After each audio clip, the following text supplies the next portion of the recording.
Matius 1 ayat 23, Miss Stephen bisa minta tolong baca. Matius 1 ayat 23. Matius pasal 1 ayat 23. Sesungguhnya anak darah itu akan mengandung dan melahirkan seorang anak laki-laki, dan mereka akan menamakan dia Immanuel, yang berarti Allah menyertai kita. Nah, ini bacaan biasa diungkapkan pada saat Natal ya, Matius 1 ayat 23. Bacaan yang biasa kita dengar saat Natal. Tetapi mengapa saya angkat pada malam hari ini, saudara-saudara? Karena ungkapan Immanuel, Allah menyertai kita, itu pastinya ungkapan yang relevan buat kita hari-hari ini ya, di saat-saat ketika kita menghadapi krisis, yaitu krisis kesehatan yang melanda bukan hanya Indonesia, tapi seluruh dunia, yaitu pandemi. Dan implikasinya berimplikasi kepada banyak sektor kehidupan, ya termasuk dalam hal pendidikan, pelayanan kita di sekolah, dan banyak faktor-faktor lain, hal-hal aspek-aspek hidup lain yang terpengaruh ya saudara ya.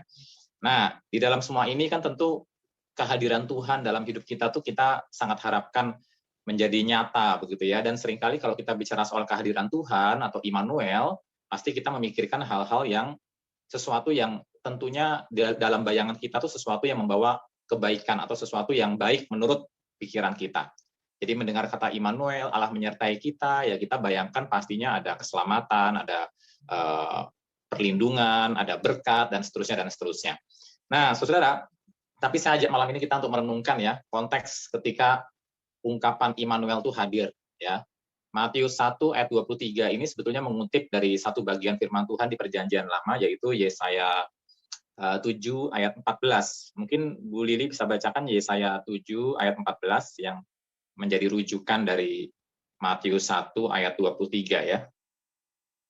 Yesaya 7 ayat 14, sebab itu Tuhan sendirilah yang akan memberikan kepadamu suatu pertanda, sesungguhnya seorang perempuan muda mengandung dan akan melahirkan seorang anak laki-laki, dan ia akan menamakan dia Immanuel. Nah, saudara, jadi Yesaya 7 ayat 14 memberitakan tentang Immanuel yang kemudian dikutip ratusan tahun kemudian di dalam Injil Matius yang juga memberitakan tentang Immanuel. Di Perjanjian Lama ada berita tentang Immanuel, di Perjanjian Baru ada berita tentang Immanuel. Nah, menariknya saudara, kalau saya renungkan ya, dua kali penyataan Immanuel ini diberitakan di Alkitab itu hadir dalam situasi krisis. Ya, saya ulangi ya, penyataan Immanuel ketika dinyatakan di Alkitab baik di PL maupun di PB, Immanuel itu atau Allah menyertai kita, penyataan itu muncul dalam situasi krisis. Nah, berhubung kita sedang dalam situasi krisis kesehatan ya, pandemi begitu ya, dan berimplikasi kepada banyak aspek kehidupan, mari kita coba merenungkan ya, penyataan Immanuel yang juga di PL dan PB itu hadir dalam situasi krisis. Dalam konteks PL dulu, Perjanjian Lama, krisis apa yang sedang terjadi? Nah, pada waktu itu saudara, umat Tuhan yaitu kerajaan Yehuda ya yang dipimpin oleh Raja Ahaz, kerajaan Yehuda itu sedang mendapatkan tekanan dari negara tetangganya. Negara tetangganya itu adalah kerajaan Aram dan kerajaan Israel. Ini pernah dikhotbahkan oleh pendeta Yeremia tahun lalu ya, kalau nggak salah, atau 2 tahun lalu di gereja. Jadi kerajaan kecil, kerajaan Israel dan kerajaan Aram, dua kerajaan ini adalah kerajaan yang jauh dari Tuhan pada waktu itu, dan dua kerajaan ini sedang menekan umat Tuhan, yaitu kerajaan Yehuda. Menekan untuk apa? Menekan karena kerajaan Yehuda itu ingin diajak beraliansi. Kerajaan Yehuda itu diajak untuk beraliansi melawan kerajaan adidaya yang sedang muncul pada saat itu, yaitu kerajaan Asyur. Jadi kerajaan Asyur pada zaman itu seperti Amerika zaman sekarang, yaitu kerajaan adidaya, kerajaan yang besar sekali dan mencoba memperluas kekuasaannya dan wilayah pengaruhnya sampai ke banyak wilayah, termasuk wilayah Palestina. Nah, saudara, jadi untuk menghadapi ancaman Asyur, kerajaan Israel dan kerajaan Aram mencoba untuk mengajak kerajaan Yehuda untuk memerangi Asyur, ya. Tetapi Yehuda menolak, saudara. Yehuda tidak mau diajak begitu, dan akhirnya kerajaan Israel dan kerajaan Aram mengancam kerajaan Yehuda.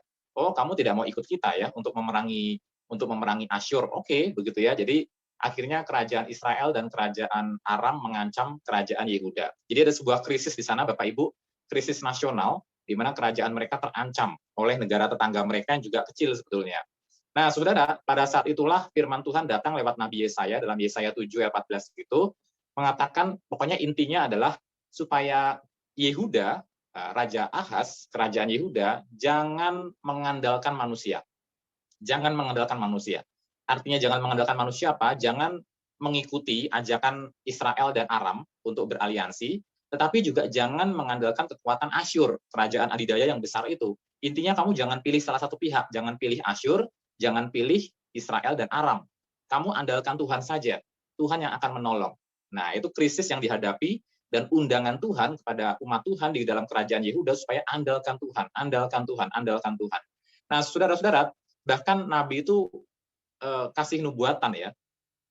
Ada seorang perempuan muda akan melahirkan seorang anak dan namanya Immanuel, dan ketika anak ini sudah membedakan yang baik dan yang buruk ya, sebelum anak ini bisa membedakan yang baik dan yang buruk, maka kerajaan yang mengancam kamu, yaitu kerajaan Israel dan kerajaan Aram, itu akan dikalahkan.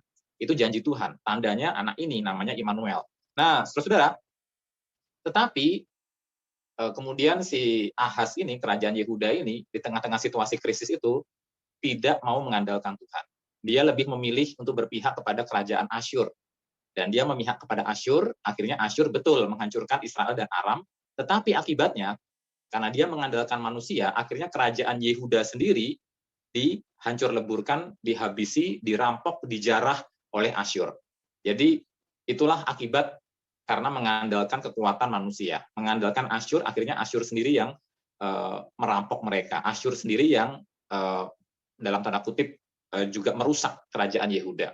Nah, saudara, jadi dalam situasi krisis itu ada janji Immanuel, tetapi Israel atau Yehuda gagal untuk belajar mengandalkan Tuhan.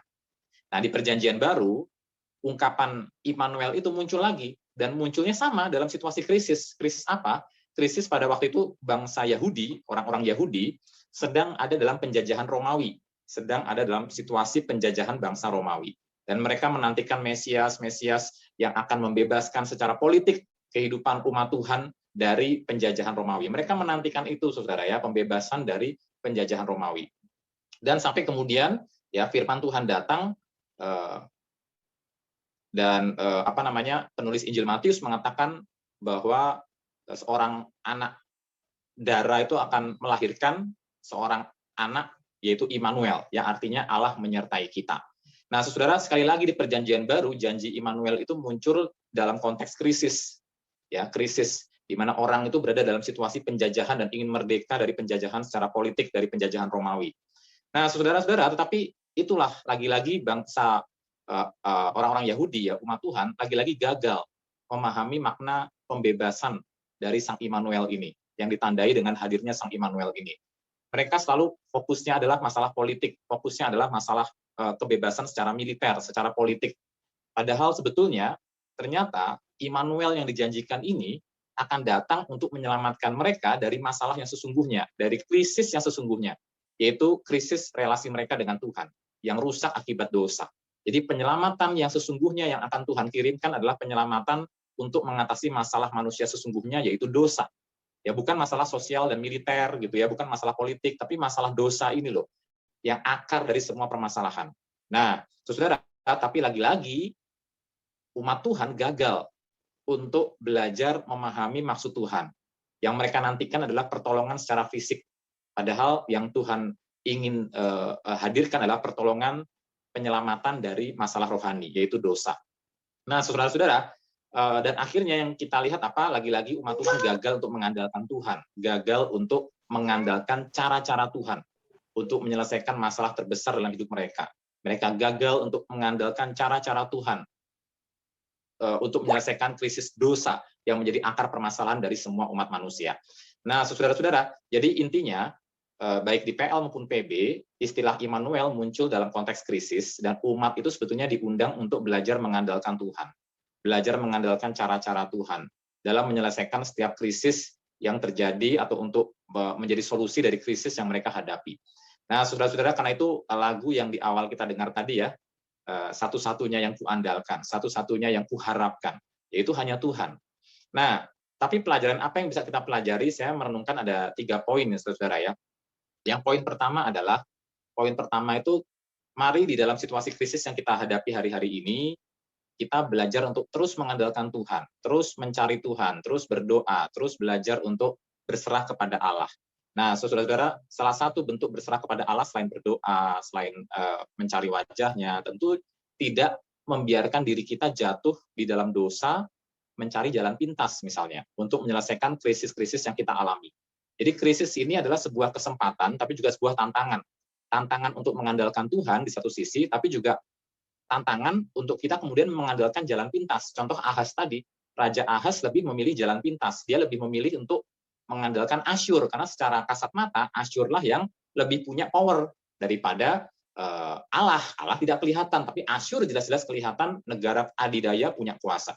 Jadi akhirnya saudara-saudara, kita belajar mengandalkan Tuhan, itu poin pertama ya. Dalam situasi krisis yang kita hadapi, mari kita mengandalkan Tuhan, dan mengandalkan Tuhan itu maknanya tidak hanya sekedar berdoa, baca Alkitab, berserah, berpuasa, tapi juga menghindarkan diri kita dari mengambil jalan pintas untuk mengatasi krisis-krisis yang kita hadapi dalam hidup kita. Nah, itu yang pertama. Nah, tapi yang kedua, saudara, mengandalkan Tuhan tidak berarti, yang kedua, tidak berarti melepaskan kita dari tanggung jawab. Mengandalkan Tuhan itu tidak berarti pasif. Pasif dalam pengertian, oh ya udahlah, biarkan Tuhan bekerja, terus kita nggak ngapa-ngapain. Tidak. Mengandalkan Tuhan tetap menuntut kita mengambil tanggung jawab kita. Nah, contoh dalam kasus Yusuf ya, dalam Matius 1 yang kita baca tadi, Matius 1 ayat 23 tadi kan sebetulnya dalam konteks ucapan malaikat kepada Yusuf ya. Yusuf waktu itu berniat menceraikan Maria, karena Maria dia dapati itu mereka belum serumah, tapi kok Maria sudah hamil ya. Maria kok sudah hamil, padahal mereka belum serumah, belum hidup sebagai suami istri, meskipun statusnya di atas kertas mereka sudah suami istri ya, sudah bertunangan. Dalam konteks Yahudi itu sudah suami istri. Nah, Bapak Ibu, tetapi kan mereka belum satu rumah, belum diizinkan satu rumah, karena pesta perkawinan itu baru bisa dilaksanakan setahun kemudian, dan barulah mereka bisa satu rumah. Loh, kalau belum satu rumah, kenapa Maria sudah hamil? Yang menghamili siapa? Lalu Yusuf berniat, di dalam Matius pasal 1 itu berniat untuk menceraikan Maria. Nah, tapi malaikat kemudian datang pada Yusuf dan mengatakan, Yusuf, jangan takut mengambil Maria menjadi istrimu. Dan kalau kita baca ayat 24, ayat-ayat seterusnya ya, setelah ayat 23 ya, kita baca ayat-ayat seterusnya, dan Yusuf itu taat kepada perkataan malaikat, dan Yusuf itu mengambil Maria sebagai istrinya. Artinya apa? Ketika kita mendengar kata mengandalkan Tuhan, itu tidak melepaskan kita dari tanggung jawab.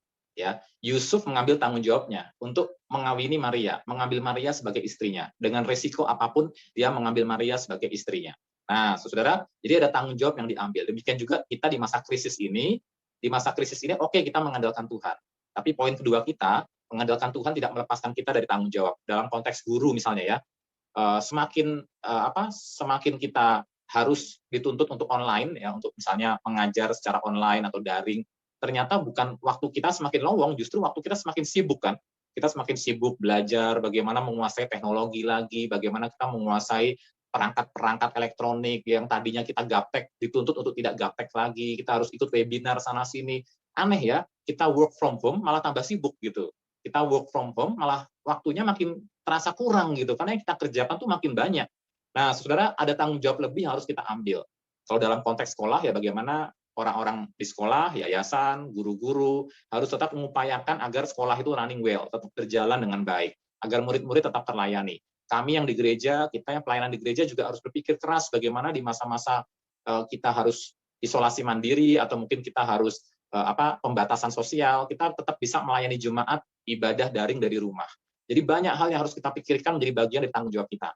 Nah, mengandalkan Tuhan tidak berarti melepaskan kita dari tanggung jawab. Mengandalkan Tuhan tidak berarti kemudian kita pasif. Oh ya udah berserah sampai kemudian Tuhan buat mujizat dan kemudian penyakit ini hilang sama sekali, tidak. Ada tanggung jawab di mana kita harus memakai masa-masa sulit ini menjadi kesempatan untuk kita belajar banyak hal baru, ya, belajar banyak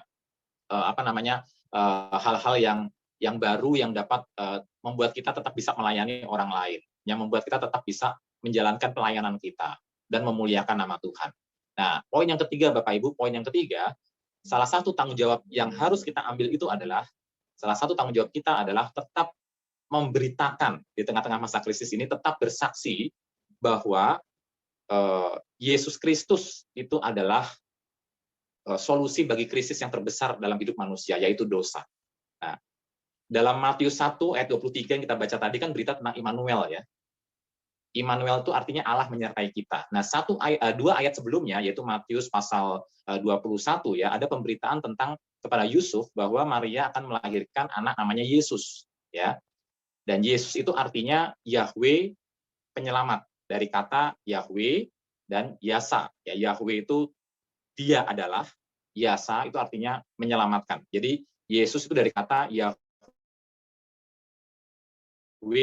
dan Yasa. Yahweh yang Yesus. Nah, karena itu di dalam Matius 1 ayat 21 dikatakan Maria akan mengandung dan akan melahirkan seorang anak namanya Yesus karena dialah yang akan menyelamatkan umatnya dari dosa mereka. Nah, saudara, jadi kata Yesus muncul di ayat 21, kata Immanuel muncul di ayat 23. Arti nama Yesus dijelaskan di ayat 21, arti nama Immanuel dijelaskan di ayat 23. Jadi Yesus itu diparalelkan dengan Immanuel. Jadi dengan kata lain penulis Matius ingin mengatakan yang dimaksud dengan Immanuel ya Yesus ini. Yesus adalah sang Immanuel tadi. Ya, Immanuel ini adalah Yesus. Allah beserta kita itu terwujud dalam pribadi Yesus. Dan apa arti nama Yesus? Dialah penyelamat. Penyelamat dari apa? Penyelamat dari dosa. Karena itu poin ketiga kita, mengandalkan Tuhan, berarti kita tetap mengambil tanggung jawab kita untuk memberitakan solusi dari akar permasalahan yang sebenarnya dari manusia, yaitu dosa. Ya, bukankah pandemi ini hadir karena dunia kita telah jatuh ke dalam dosa? Seandainya dulu Bapak Adam dan Ibu Hawa, nenek moyang kita tidak makan buah yang dilarang itu, buah pengetahuan yang baik dan yang jahat, tidak akan ada kejahatan muncul di dunia, tidak akan ada dosa hadir di dunia, tidak akan ada penderitaan di dunia, tidak akan ada sakit penyakit di dunia.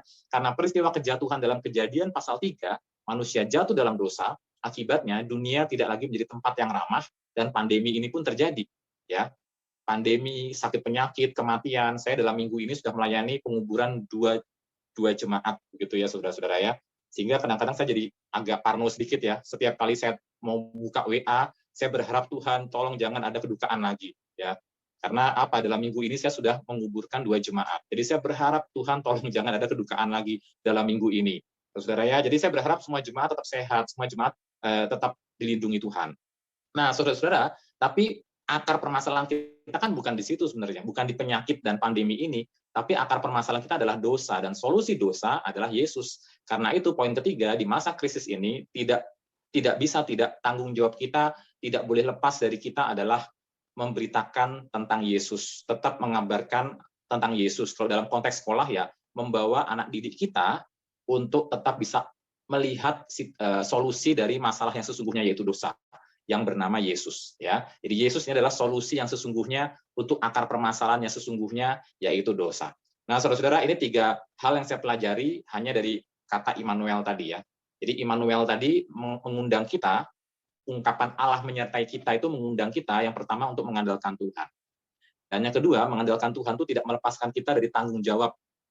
Mengandalkan Tuhan itu bukan berarti kita bersikap pasif begitu ya, tapi justru mendorong kita kreatif. Dan yang ketiga, mengandalkan Tuhan berarti kita tetap mengambil tanggung jawab kita untuk mengatasi krisis yang sesungguhnya dalam hidup manusia, yaitu dosa. Dan dosa hanya diatasi oleh Yesus Kristus. Karena itu beritakan Yesus Kristus, pakai setiap kesempatan di masa krisis ini untuk bersaksi tentang siapa Yesus Kristus bagi saudara, siapa Yesus Kristus bagi kita, siapa Dia yang telah menjadi solusi dari permasalahan yang sesungguhnya, yaitu dosa. Nah, saudara, ini adalah pesan firman Tuhan untuk sore hari ini. Kiranya ini menguatkan kita sekalian di masa krisis ini, dan kita tetap belajar mengandalkan Tuhan.